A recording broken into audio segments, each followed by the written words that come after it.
দেখতেই পাচ্ছেন যে ওনার বয়স বেশি না, এখন তো উনি লাফঝাপ করে বেড়ানোর কথা, উনি দৌড়াদৌড়ি করার কথা, উনি ব্যায়াম করার কথা, উনি মানে মনকে মন জিনিস কাঁধে করে আম, চলাফেরা করার কথা। সেই লোকটা যদি দাঁড়িয়ে থাকতেই কষ্ট হয়, শুইতে কষ্ট হয়, বসে থাকতে কষ্ট হয়, তাহলে এটা তার জন্য যেমন কষ্টকর, পরিবারের জন্য প্রচন্ড কষ্টকর। কারণ হচ্ছে যে সে স্বাভাবিক কাজকর্ম থেকে বঞ্চিত হয়ে যায়, তার রোজগারের পথ বন্ধ হয়ে যায়, সব দিক থেকে কিন্তু কষ্ট, ব্যথা চেপে ধরে।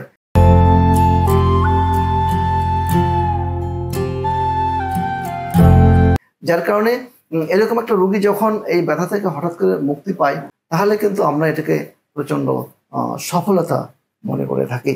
এবং বাকি যে সমস্যাগুলো আছে, এই যে ঝিনঝিন করে, চিনচিন করে, তার কিন্তু ব্যথা পুরোটাই চলে গেছে। এই সমস্যাগুলো দীর্ঘদিন এই চাপ থাকার কারণে হয়ে থাকে। এই চাপটা যেহেতু চলে গেছে, ওগুলো আস্তে আস্তে করে পুরোটাই চলে যাবে। সুতরাং কোমর ব্যথা নিয়ে দুশ্চিন্তা নয়, আপনার জন্য আছে সঠিক, ভালো এবং নির্ভরযোগ্য চিকিৎসা। ভালো থাকবেন। আসসালামু আলাইকুম।